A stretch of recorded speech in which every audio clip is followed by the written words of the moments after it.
culto online nesta noite. Já louvamos a Deus e vamos para a leitura do nosso texto. Porque se anuncio o evangelho, não tenho de que me gloriar, pois me é imposta esta obrigação. E ai de mim, se não anunciar o evangelho. E por isso, se o faço de boa mente, terei prêmio, mas se de má vontade, apenas uma dispensação me é confiada. Logo, que prêmio tenho?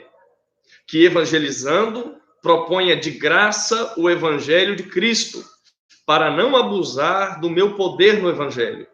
Porque, sendo livre para com todos, fiz-me servo de todos para ganhar ainda mais. E fiz-me como judeu para os judeus, para ganhar os judeus. Para os que estão debaixo da lei, como se estivera debaixo da lei, para ganhar os que estão debaixo da lei. Para os que estão sem lei, como se estivera sem lei, não estando sem lei para com Deus, mas debaixo da lei de Cristo, para ganhar os que estão sem lei. Fiz-me como fraco para os fracos, para ganhar os fracos. Fiz-me tudo para todos, para por todos os meios chegar a salvar alguns. E eu faço isso por causa do evangelho, para ser também participante dele. Glória a Deus por esta palavra tão maravilhosa, que nesses momentos breves nos servirão de base para o estudo que nós temos a aprender nesta noite. O nosso assunto é tratar a respeito do apóstolo Paulo como sendo um exemplo do ganhador de almas. Baseando-nos na vida do apóstolo Paulo, qual é o propósito desta lição dentro da visão do projeto Resgate? É despertar a Igreja de Cristo para o seu ministério vocacional. A igreja ela é convidada e vocacionada por Cristo para este ministério, para este fim, para o fim de ganhar almas. Jesus nos fez um grande investimento nas nossas vidas, na nossa reconciliação para com Deus, trazendo-nos de volta para Deus. Jesus fez um grande investimento. Ele investiu o seu tempo, ele investiu em nós os seus ensinamentos, ele investiu em nós a sua confiança, ele investiu em nós a sua própria vida, resgatando-nos para Deus. E Jesus, neste investimento, ele espera que nós produzamos frutos. Jesus fez esse investimento na minha vida e na tua vida, esperando de nós alguma coisa.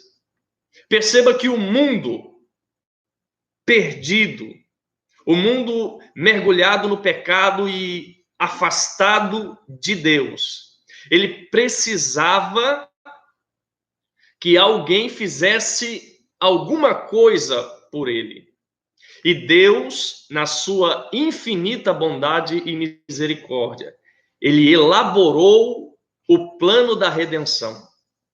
Deus, o mesmo que criou a humanidade e toda a obra da criação em que nós estamos inseridos, o Deus trino e uno, ele também planejou a redenção do mundo subjugado pelo pecado. O investimento do nosso Deus foi o seu próprio Filho. A Bíblia nos revela que no Evangelho segundo escreveu João, capítulo 3 e o versículo 16, o texto áureo da Bíblia que os irmãos conhecem de cor e salteado, que Deus amou o mundo de tal maneira que ele deu o seu Filho unigênito, para que todo aquele que nele crê não pereça, mas tenha a vida eterna. Jesus foi o investimento de Deus, que teve o trabalho de planejar a redenção, enviar o seu Filho para morrer na cruz do Calvário por nós, resgatando-nos um a um pecados, nos trazendo ao conhecimento da verdade que liberta, conforme está escrito em João 8:32. E agora, uma vez libertos, uma vez salvos, nós precisamos entender que é aqui que a nossa vida cristã finalmente inicia. É quando nós somos resgatados, é quando nós somos justificados pelo sangue de Cristo através da fé. É aqui que começa a nossa vida como cristãos. Até então nós vivíamos como pecadores. Até então nós vivíamos uma vida sem propósito, sem objetivo. Nós éramos escravos de uma vida pecaminosa e afastada de Deus. Mas uma vez libertos, uma vez resgatados, como está escrito no capítulo 15 do Evangelho, segundo escreveu João, Cristo sendo a videira verdadeira, e nós, os ramos, que o apóstolo Paulo trata como zambujeiro, uma oliveira brava, enxertados nesta verdadeira oliveira que é Cristo. Agora ele espera de nós que nós possamos produzir frutos. Por isso ele diz lá em João 15, toda vara que estando ligada em mim não produzir frutos, deverá ser cortada e lançada fora. A partir desse princípio, a igreja precisa entender que, estando enxertados em Cristo, esses ramos, esses galhos de zambujeiro, de oliveira brava, que não produz frutos, que não serve para nada, removidos do natural zambujeiro, e agora enxertados na oliveira verdadeira que é Cristo, nós precisamos produzir frutos. A realidade que nós encontramos no capítulo 15 é que tem muitas pessoas enxertadas em Cristo, mas não estão produzindo frutos. É para esta realidade que a igreja precisa acordar, e é esse o nosso propósito. As varas que, estando ligadas em Cristo, não produzirem frutos, precisam ser removidas. Espera-se que nós sejamos enxertados em Cristo com um propósito, o propósito de produzir. O propósito de produzir. Jesus disse, nisto é glorificado o meu Pai, em que vocês produzam muitos frutos. Muitos frutos.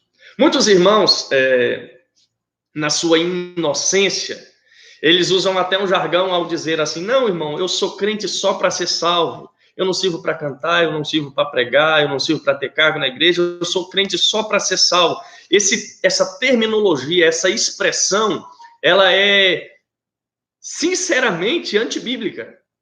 Porque Deus não investiu na minha vida e na tua vida apenas para que nós recebamos a graça e a salvação, perdão dos nossos pecados, e de certa forma a gente os demais necessitados desta graça de alcançá-la. E quando eu não me disponho a fazer o meu papel de cristão, eu estou negligenciando esta parte.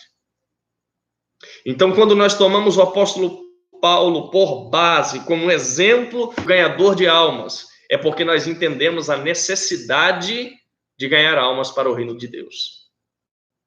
Tomando o apóstolo Paulo por base, nós vamos entender que a igreja, como corpo de Cristo, como um organismo vivo, ela precisa dar um salto, um avanço dentro desse princípio, que é o princípio da evangelização. O apóstolo Paulo é o exemplo ideal, porque depois do próprio Jesus, o apóstolo Paulo ele é aquele personagem bíblico que mais influenciou o pensamento cristão, a vida dos cristãos, o seu comportamento, a sua teologia e, de certa forma, o seu ofício cristão.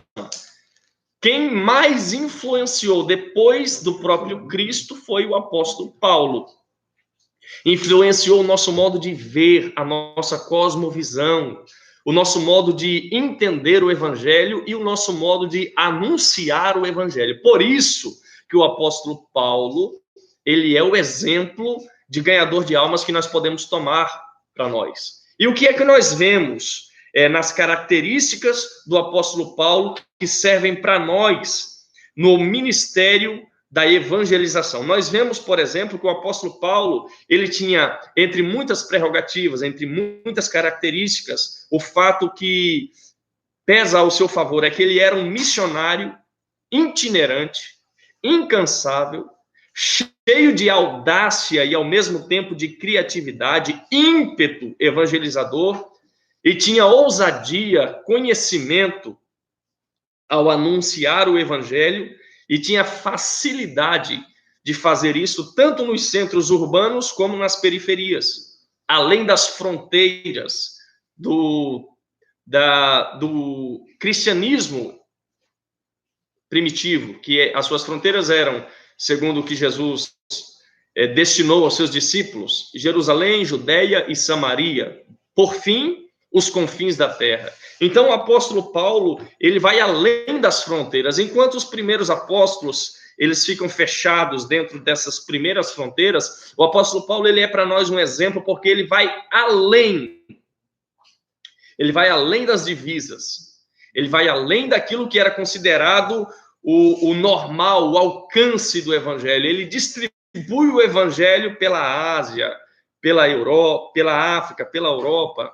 Então, o apóstolo Paulo, ele é um exemplo para nós de missionário e de evangelizador. O que nós podemos aferir do apóstolo Paulo dentro do que lemos e no que a Bíblia nos traz, conhecendo um pouco a personalidade e também conhecendo um pouco a figura do apóstolo Paulo, o que nós podemos entender dele é o que ele mesmo retrata. Pouco se fala do apóstolo Paulo nas Escrituras, a não ser o que ele mesmo traz nas suas epístolas, que para nós serve de biografia. E dentro disso, o que nós podemos captar do apóstolo Paulo, a princípio, é que ele é chamado, ele mesmo se denomina o apóstolo dos gentios. Como assim o apóstolo dos gentios? O apóstolo Paulo, ele é alguém que tem um acesso ao Império Romano, à capital, Roma, e, portanto, ele tinha condições de levar o evangelho àqueles que não eram judeus. A princípio, isso se dá pelo fato de o apóstolo Paulo, embora judeu, também possuir a sua cidadania romana. O apóstolo Paulo, ele é um judeu. Como judeu, dentro do vocabulário hebraico, ele se chama Saulo. Saulo. E como cidadão romano, de natureza romana, o seu nome é Paulo. Tem duas naturezas, dois nomes. Alguém diz, ou alguém aprendeu, até alguém já falou, ensinando, que Deus, no capítulo 9, quando tem um encontro com Saulo a caminho de Damasco, alguém entende que Deus, quando encontra o Saulo ali, o perseguidor, muda o nome dele para Paulo, mas Deus não mudou o nome de Saulo para Paulo. Saulo é uma versão hebraica do nome Paulo, que é grego. Então, Saulo em hebraico é o mesmo que Paulo, é o equivalente que Paulo no grego. Deus não mudou o nome de Paulo. Então, dentro desse princípio, o que nós podemos aferir dos nomes Saulo e Paulo é que Saulo refere-se à sua cidadania hebreia, judia. Ele era um judeu de nascimento. Enquanto que Paulo revela a sua cidadania romana. Então, Paulo, ele tinha a dupla cidadania. E por ele levar o evangelho, através da evangelização, das suas viagens missionárias, além das fronteiras de Israel, da Palestina, então ele é conhecido como apóstolo dos gentios. Quem são os gentios nesse contexto? Os gentios são todos aqueles que não são judeus. Gentio são todos aqueles que não são judeus. Quem são, por sua vez, os judeus? São os descendentes diretos de Abraão, através do seu neto Jacó e as 12 tribos. Então, quem é descendente de Jacó, quem é descendente de Abraão, quem é israelita, é considerado judeu. E quem é de qualquer outra origem que não seja israelita, de qualquer outra nacionalidade, por exemplo, eu, que sou brasileiro, rondoniense, nascido em Colorado do Oeste, eu sou um gentio, não sou judeu, eu sou gentio, sou considerado gentio. O apóstolo Paulo, ele é conhecido como apóstolo dos gentios porque ele é o incumbido, o encarregado de Deus para levar o evangelho além das fronteiras do preconceito religioso judaico. Levar o evangelho a salvar também os gentios. Então, o apóstolo Paulo, ele tinha esta percepção de que a salvação, ela não foi destinada apenas aos judeus. Ele tinha o conhecimento, a percepção e o entendimento de que o evangelho, ele foi planejado por Deus para a salvação de todos os homens. Por isso, quando ele escreve a Tito, no capítulo 2 e no versículo 11, ele escreve dizendo, olha, porque a graça de Deus se há manifestado, trazendo salvação a todos os homens, a todos.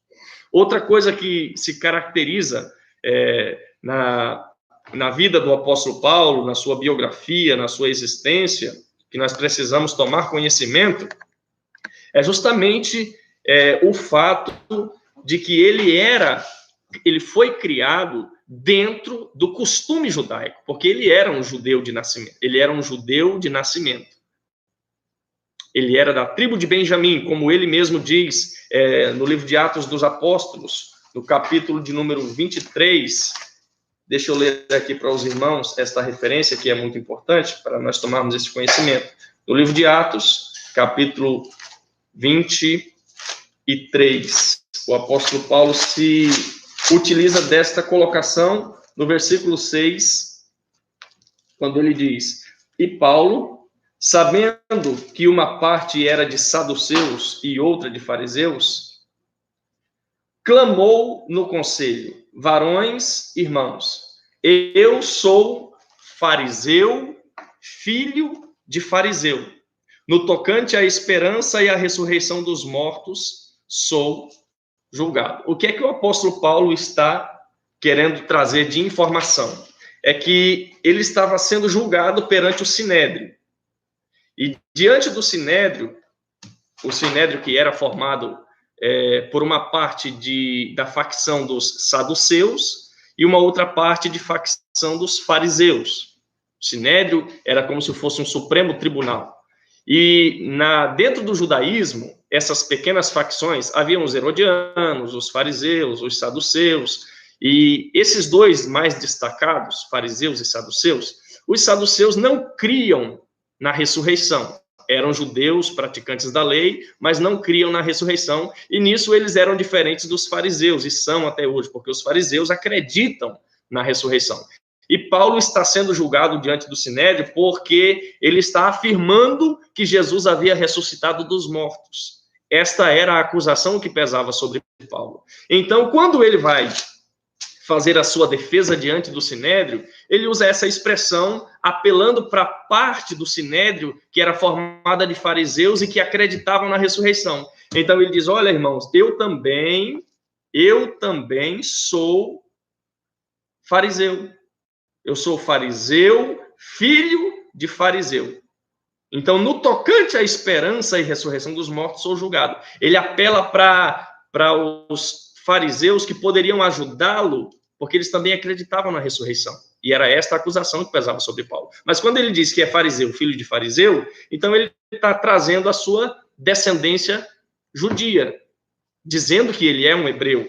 A partir daqui também, na Epístola aos Romanos, no capítulo 11, no versículo 1, o apóstolo Paulo, ele nos dá mais uma pista da sua origem e da sua nacionalidade como hebreu. Capítulo 11, e no versículo de número 1, ele diz assim, digo, pois, porventura rejeitou Deus o seu povo? De modo nenhum, porque também eu sou israelita, da descendência de Abraão, da tribo de Benjamim.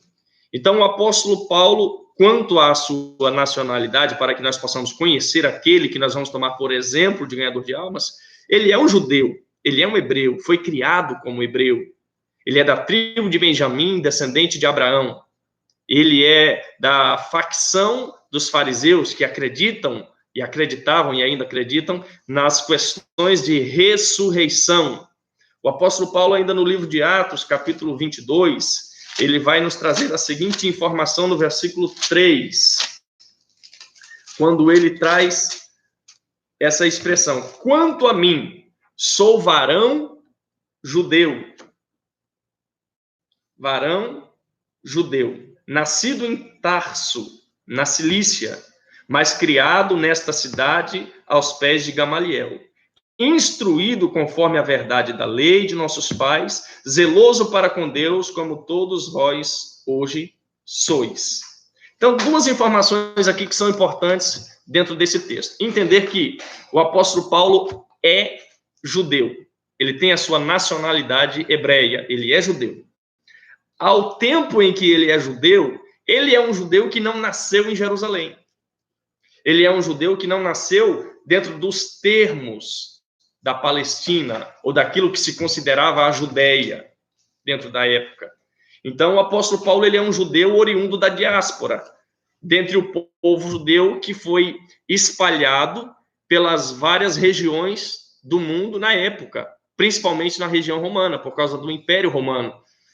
Então, o apóstolo Paulo, ele é um judeu de família hebreia, da tribo de Benjamim, mas ele não nasceu dentro do país, ou dentro dos termos da Judéia. Ele nasceu, muito provavelmente, não, como ele mesmo menciona, na cidade de Tarso, na Cilícia, que fazia parte do Império Romano. Ele é um judeu que não nasceu em Israel, mas por causa do sangue, por causa da sua família, da sua ascendência benjamita, então ele é judeu. Outra coisa que é importante é que, embora ele não tenha nascido dentro da Judéia, mas é de família judia, ele foi nascido em Tarso. A cidade de Tarso hoje fica, para que os irmãos tomem noção, onde é a atual Turquia. Ainda existe a cidade, é Tarsis agora, né? Então, lá onde hoje é a atual Turquia. E não confundam com Tarsis lá do profeta Jonas, por favor.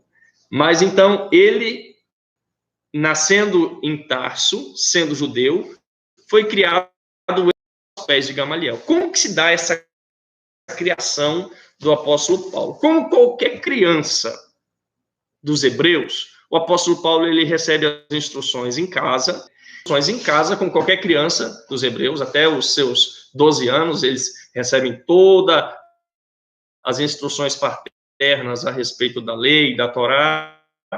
Também ele teve a sua formação nas escolas de Jerusalém, no tocante à religiosidade, e principalmente o que se destaca dentro da sua formação é que ele é criado aos pés de Gamaliel, como nós vemos aqui no versículo 3. Um dos maiores doutores da lei, inclusive fariseu também era Gamaliel, foi o instrutor, foi o professor de Paulo no tocante à sua formação teológica e religiosa. Um fato que é importante termos conhecimento também é que em Tarso, na Cilícia, era um berço, era uma cidade muito próspera, o comércio, porto, e comércio também de tecidos, de tendas. Então, era uma cidade muito próspera. O que se extrai daí é que o apóstolo Paulo, muito provavelmente até aqui, o que nós aprendemos, até aqui, depois teremos mais informações, nos mostram que, muito provavelmente, ele era de uma família abastada, de uma família que tinha um certo poder econômico, por causa da cidade, da região onde ele nasceu, né? E por causa das escolas onde ele estudou, aos pés de Gamaliel, não era para qualquer um na época. Mas também se mostra esta situação porque a formação de Paulo, ela sofre muita influência da sua cidade natal, porque Tarso da Cilícia era um berço da filosofia. Zenon, um grande filósofo da época, ele é oriundo da mesma região. Então, a filosofia estava muito ligada às origens do apóstolo Paulo. Então, ele é muito bem formado filosoficamente, culturalmente e teologicamente. O apóstolo Paulo tinha essas prerrogativas a seu favor, a seu favor. Então, nesse ponto, nós podemos aferir do apóstolo Paulo é que ele era muito bem preparado no que tange a sua cultura, no que tange a sua religiosidade e também no que tange a sua situação econômica. O apóstolo Paulo, como nós podemos ver ainda no livro de Atos, no capítulo 18, ele tinha como profissão fazedor de tendas. Alguém, às vezes, pensa, nossa, mas fazer tenda parece uma coisa tão simples, é um trabalho tão menosprezado, talvez não tenha o seu valor, mas a cidade de Tarso, ela era próspera economicamente, justamente porque ali era o berço desta profissão. Se fazia tendas de tecidos finíssimos para aquelas pessoas que tinham maior poder aquisitivo, econômico, e tendas de couro de animais, de ovelhas, de carneiros, que eram vendidas também num mercado muito movimentado naquela situação. Então, o apóstolo Paulo, ele tinha uma boa profissão, ele era bem formado e ele tinha boa educação. O que nós podemos aferir? Quanto à vida do apóstolo Paulo, a sua educação, o seu nascimento, mas quanto à vida do apóstolo Paulo, nós podemos dividir a vida dele em 4 partes. Por exemplo, na primeira parte, nós vamos ver que do seu desenvolvimento religioso, como ele mesmo mencionou, nós já lemos que ele era zeloso da lei. O apóstolo Paulo, ele tinha um certo preconceito contra os cristãos, que até então era chamado de seitas, os do caminho, e ele desenvolveu uma perseguição religiosa, que a gente às vezes se confunde achando que a perseguição é por parte do Estado romano, e até ali não era. Também não era por parte do Sinédrio, embora ele carregasse cartas que o permitissem andar de cidade em cidade prendendo os cristãos, mas não há nada dentro dos relatos bíblicos que mostre que o Sinédrio perseguia os cristãos. A questão de Paulo com os cristãos era mais pessoal, era uma questão mais pessoal, por causa do seu zelo pela lei, e ele via que os cristãos, eles se apresentavam corrompendo os costumes dos judeus, dizendo que a salvação ela se aplicava independente da observância aos costumes hebreus. E era isso que deixava o apóstolo Paulo muito revoltado. Então ele começa a perseguir os cristãos. E ele passa até os seus 28 anos de idade, ele vive perseguindo os cristãos, espancando, prendendo e tocando o terror entre os cristãos da época. E dos seus 28 até os seus 41 anos é o período onde ele tem um encontro com Jesus no capítulo 9 de Atos, onde ele vai se converter e então ele vai viver uma vida de novo convertido até os seus 41 anos. Se converteu e vai passar a viver como um perseguido, ao invés de um perseguidor. Então, a vida de Paulo, ela muda drasticamente a partir dos seus 28 anos e até a altura dos seus 41 anos, como nós podemos ver no capítulo 9 de Atos, que é o momento onde ele tem um encontro com Jesus, enquanto ele está indo para Damasco para fazer mal aos cristãos. Depois que ele se converte e tem as suas primeiras experiências como cristãos, dos 41 até os 53 anos, podemos ver isso no capítulo 9, do versículo 20, a seguir de Atos, nós vamos ver que o apóstolo Paulo ele se torna um missionário itinerante. Então, de alguém que era praticante e observador da lei até os seus 28 anos, a absorção de conhecimento e esse contato com essa teologia cristã, e de dentro das prisões, de dentro da sua prisão em Roma, ele vai administrar, ele vai instruir, ele vai corrigir erros teológicos dentro das igrejas que ele mesmo passou fundando no seu ministério de missão. O apóstolo Paulo, ele sofreu essa mudança dentro dos seus paradigmas religiosos, do seu preconceito religioso. Então, ele teve que ter a sua mente trabalhada, renovada por Cristo, para que ele pudesse compreender o plano de redenção e se tornar participante dele. Precisou ter uma mudança de vida em Saulo.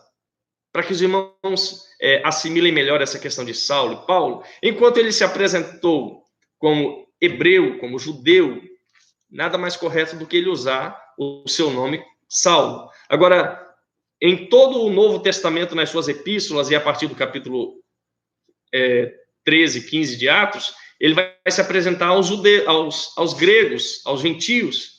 Então, ele se apresenta como Paulo, porque ele está se apresentando aos gregos. Sua cidadania romana é o que vai valer, então. Então, como Paulo é que ele vai se apresentar. Não houve mudança, não tem nenhuma dificuldade na interpretação de seus nomes. Mas a mudança na vida de Paulo é que é o importante para nós entendermos que Deus não usou Paulo como ganhador de almas enquanto a sua vida não foi verdadeiramente transformada.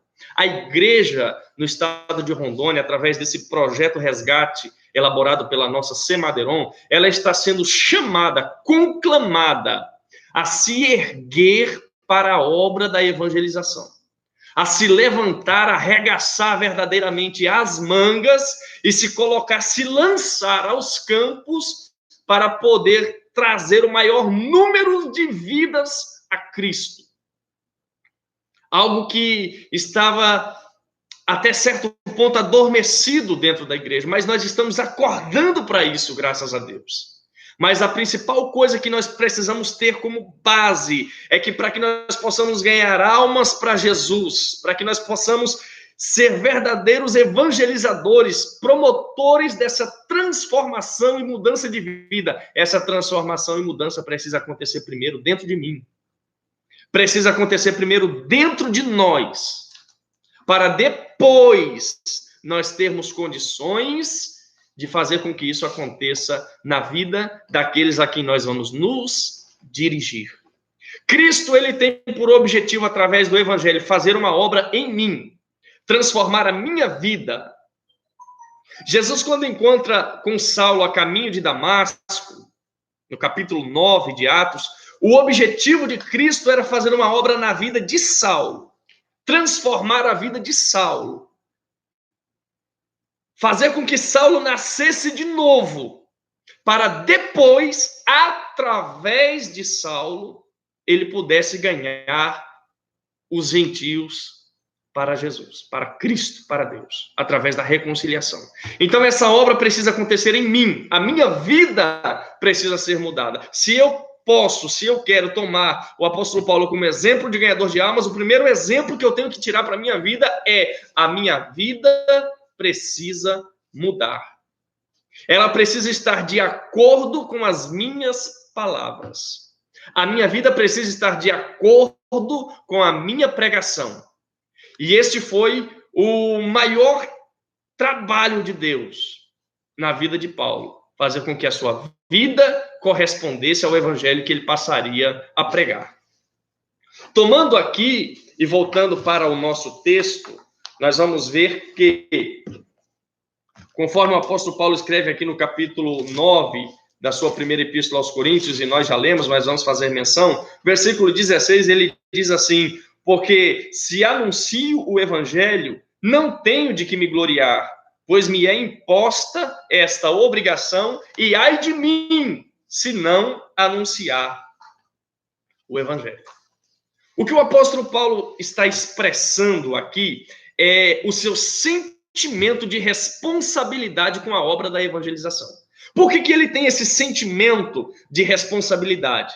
Ao ponto de dizer, me é imposta esta obrigação. Por que ele tem esse sentimento? Porque ele sabe o que ele está desfrutando agora. Ele sabe a transformação que entrou na sua vida através do conhecimento de Cristo. E o apóstolo Paulo, ele entende que ele não pode segurar isso de uma forma egoísta. Ele precisa transmitir isto às pessoas.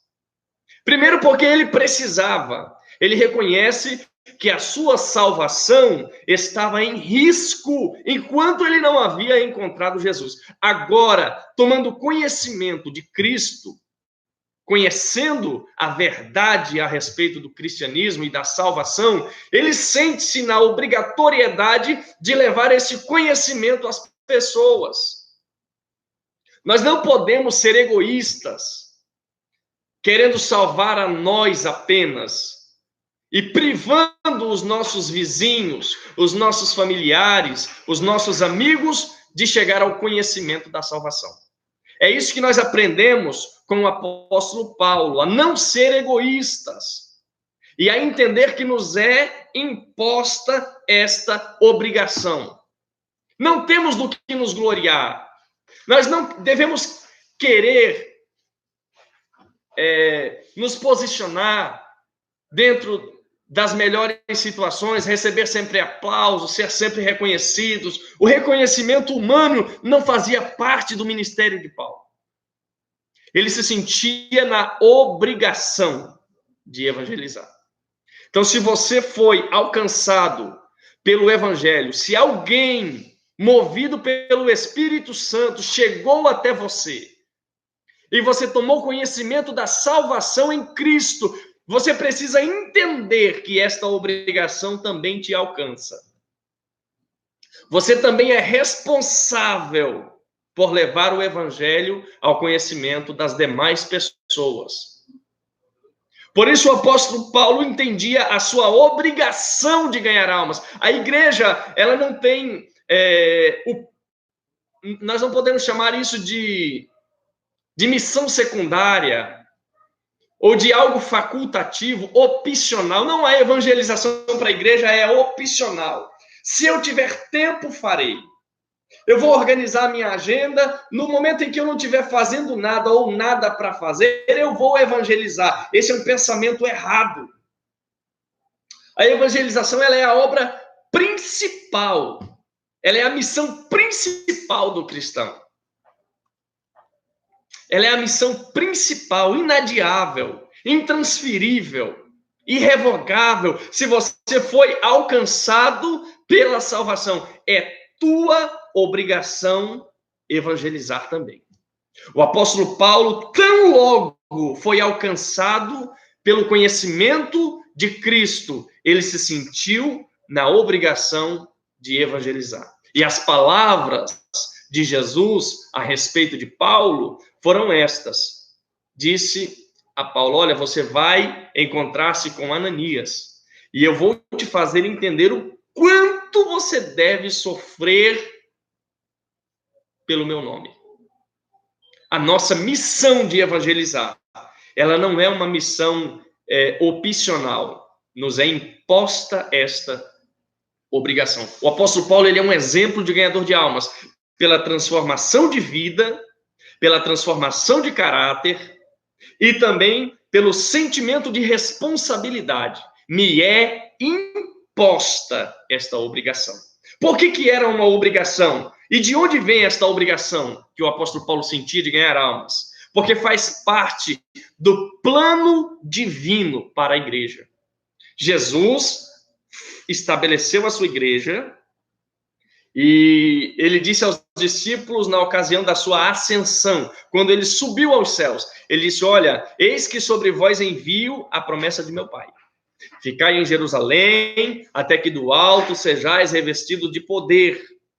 E havendo recebido o Espírito Santo, vocês têm a obrigatoriedade de evangelizar. Vocês serão minhas testemunhas, tanto em Jerusalém, como em toda a Judeia e Samaria, e até os confins da terra. Atos capítulo 1, versículo 8. Então, Jesus, ele não nos deu a opção, ele nos deu uma obrigação. O crente precisa entender que isto é uma obrigação e não uma opção. Me é imposta esta obrigação. Faz parte do plano de Deus. Não é porque o pastor, não é porque a Secretaria de Evangelismo, não é porque a Semadeiron, é porque Cristo nos deu o Espírito Santo. Justamente o único propósito de Jesus derramar o Espírito Santo sobre nós foi para que nós pudéssemos testemunhar, evangelizar. Ele disse: olha, vocês vão receber a virtude do Espírito Santo. E aí Jesus não frisou a questão dos dons espirituais, de línguas estranhas. Não, ele frisou o fato da evangelização. Recebereis a virtude e serão testemunhas. Vão evangelizar Jerusalém, Judeia, Samaria e os confins da terra. Ele se restringiu a isso, a evangelização, quando ele nos concedeu o Espírito Santo. Por isso o apóstolo Paulo assumia esta responsabilidade. Por que isto é uma obrigação? E de onde vem esta obrigação? Ela vem da necessidade espiritual do mundo. O mundo jaz no maligno, como diz o apóstolo João. O apóstolo Paulo diz que todos pecaram e estão afastados da graça de Deus. E então nós somos resgatados, sem méritos próprios, mas pela graça, como o apóstolo Paulo disse aos Efésios, pela graça sois salvos, por meio da fé. Não vem de vós, é dom de Deus. E agora salvos, sem merecer, o que é que nós podemos fazer? Nós devemos evangelizar. Reconhecendo que lá de onde a gente veio, lá do mundo da onde a gente veio, tem muitas pessoas precisando de salvação. Em Lucas, no capítulo 16, a Bíblia vai tratar do assunto do rico e Lázaro, um que morreu sem Cristo, outro que morreu fiel, um vai para o seio de Abraão, outro vai para o Hades. Aquele que foi para o Hades, ele se arrepende amargamente e ele chega a dizer, olha, mande alguém pregar para os meus parentes. Lá de onde eu vim tem pessoas caminhando a passos largos para vir para o inferno também. Pede a Abraão, envia alguém lá para pregar para eles. Ele percebeu a necessidade daqueles que estavam no lugar de onde ele saiu. E eu e você, estamos percebendo esta necessidade? Lá de onde Deus tirou o Isaac, lá quando Deus salvou o Isaac, será que não tem ninguém lá que também precisa ser salvo? Na minha casa, na minha família, na cidade aonde eu fui dado, no contexto social aonde eu vivo, será que não tem ninguém precisando de Jesus? A necessidade da evangelização parte desse sentimento, este sentimento que nós precisamos ter de nos colocar no lugar do próximo, empatia. Eu precisei de salvação e eu sei que tem alguém que precisa também. O apóstolo Paulo se sentia na obrigação de evangelizar porque ele conhecia a necessidade da salvação. Que agora ele toma conhecimento. Nossa, quanto eu andei cego. Lembra do hino 15? Quão cego andei, perdido, vaguei, longe do meu Salvador. Mas agora que eu tomei conhecimento, eu preciso ter compaixão daqueles que estão lá. E voltar lá para estender a mão. Obrigatoriedade. E também o apóstolo Paulo se considerava obrigado a evangelizar, porque ele sabia da necessidade de frutificar. Jesus nos enxertou nele próprio. Nós fomos adotados por ele e nós temos como obrigação evangelizar aqueles que precisam tomar conhecimento da salvação. Nos é imposta esta obrigação. Por isso que o apóstolo Paulo ele é um exemplo de ganhador de almas. Porque ele era um evangelizador, ele era um evangelista que não fazia isso nos seus tempos de lazer, no seu tempo de folga. Ele não fazia isso quando dava certo. O apóstolo Paulo respirava evangelização.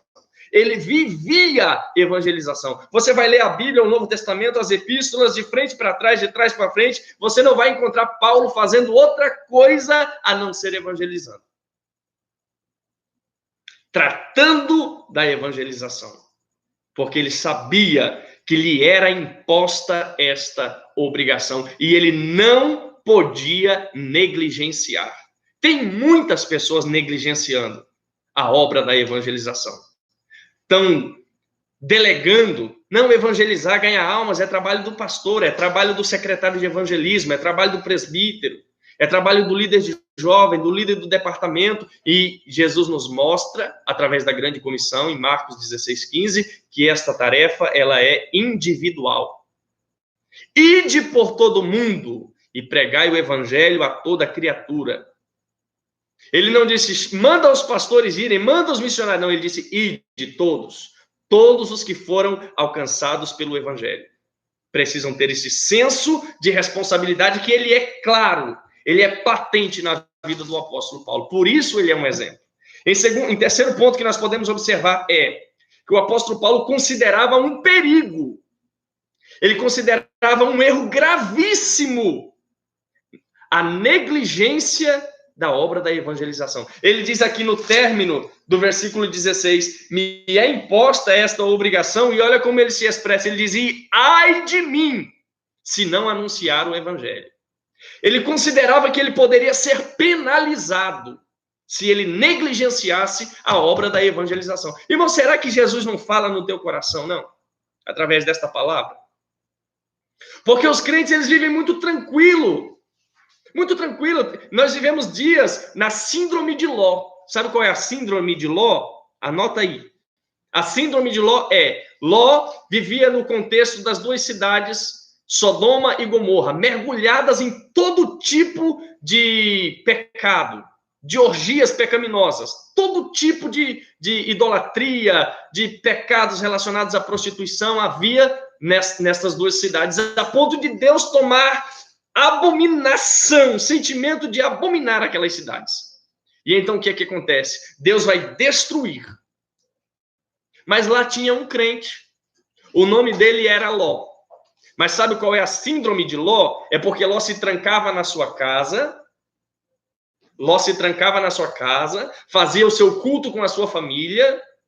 Você não encontra Ló evangelizando, você não encontra Ló fazendo nada pelas pessoas que estão se perdendo em Sodoma. Ló está preocupado consigo, com a sua família, e ainda perde essa família ainda. Suas filhas se corrompem, a sua esposa se transforma em tempero, e Ló fica sozinho nessa situação. Por quê? Porque Ló não estava atuando dentro do ministério de fidelidade a Deus que ele deveria atuar. Jó estava trancado. Não, eu sendo salvo é o que basta, o resto do mundo que se perca. E nós estamos vivendo dias em que a síndrome de Ló tem pegado muitos cristãos. Eu sendo salvo é o que basta. Meu vizinho, ele que cuide da vida dele, a salvação é individual. Isso virou moda, né? A salvação é individual. Fulano que cuide da vida, Beltrano, vizinho, parente, ele que... E não é assim. O apóstolo Paulo diz, ai de mim, se não anunciar o evangelho. Nós não podemos nos trancar. Nós não podemos querer o evangelho só para nós. É nossa obrigação evangelizar. A negligência nesta obra da evangelização incorre no pecado da desobediência, porque Jesus disse em uma ordem, está no imperativo, ide e pregai o evangelho. Ele não disse, se puderes, se der certo, se der tempo. Não, ele disse, ide e pregai. É uma ordem direta. Se eu não estou fazendo isso, eu estou negligenciando, eu estou caindo no pecado da desobediência, incorrendo na falta de sabedoria. Lá em Provérbios está escrito que o que ganha a alma, sábio é. Provérbios 11:30.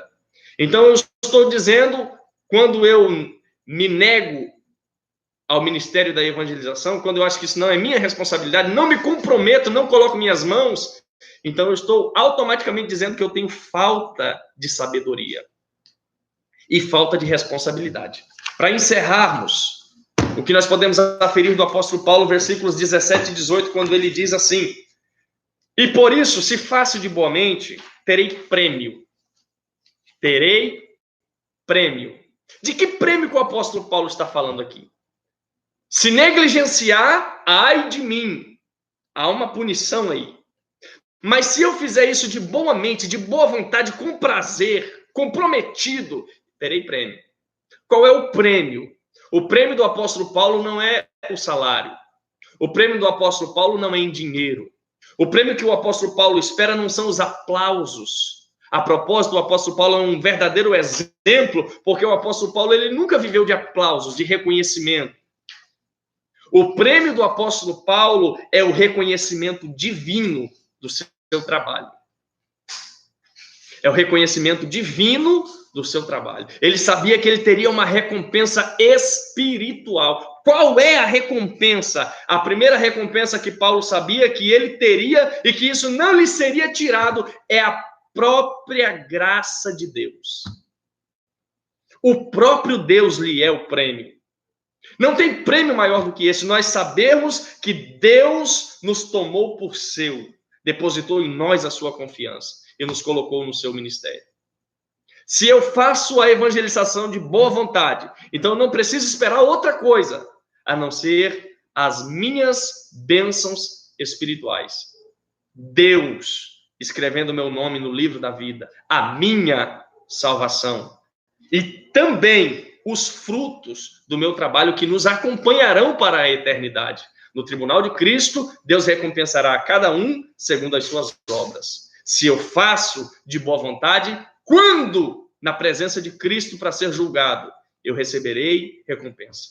O apóstolo Paulo fala quando ele diz, olha, combati o bom combate, acabei a carreira e guardei a fé. Desde agora já está reservada para mim a coroa, o meu prêmio, o qual o Senhor me dará naquele dia, e não só a mim, mas a todos que agirem desta forma. Aí eu pergunto, irmãos, com o hino da harpa, posso, tendo as mãos vazias, chegar ao tribunal de Cristo? Que recompensa terei? Por isso o apóstolo Paulo evangelizava com tanto compromisso, porque ele sabia que teria recompensa. Encerrando aqui a sua abnegação, versículos 19, ele diz assim, porque, sendo livre para com todos, me fiz servo de todos, para ganhar ainda mais. Não salário, não dinheiro, não bênçãos materiais, não enriquecimento. Paulo sabia que queria ganhar mais almas para Jesus. Se fez de judeu para ganhar os judeus, e ele entra nesse contexto dizendo que ele tinha uma característica de evangelizador nato. Ele ia aonde estava a pessoa precisando de salvação. Ele ia lá aonde estava uma alma precisando de perdão. A sua abnegação, abrindo mão, abdicando da sua liberdade, abdicando dos seus direitos, abdicando da sua própria vida para ir em busca das almas perdidas. Paulo é um exemplo de ganhador de almas que serve para nós. Que Deus nos abençoe. Só terminando aqui o versículo 23, ele diz assim, e eu faço isso, eu evangelizo, eu desdobro a minha vida. Mas por que eu faço isso? Faço isso por causa do evangelho, para ser também participante dele. Irmãos, para ser também participante dele. Entenda o que é que Paulo está dizendo aqui. Deus planejou a salvação.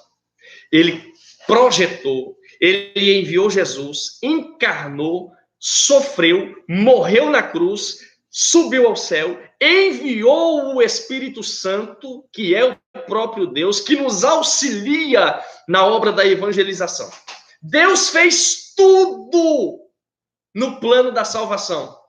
E ele pede a nós uma pequena parcela. É só anunciar o que ele fez. Só anunciar o que ele fez. E só de nós fazer só isso, que não é nada comparado a tudo que Deus fez. Nós fazemos só essa pequena parcela. E ele nos considera participantes da obra da salvação.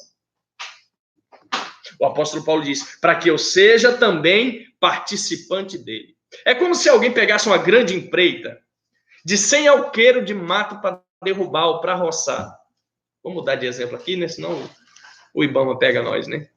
Se alguém pegasse uma empreita grande de serviço e fizesse toda a empreita e te convidasse só para você divulgar que ele fez o trabalho e ele ia dividir com você os lucros desse trabalho. Deus fez tudo. Nos convida só a anunciar o que ele fez. E nós entramos como participantes da salvação, como obreiros, como trabalhadores, ministros, participantes do evangelho.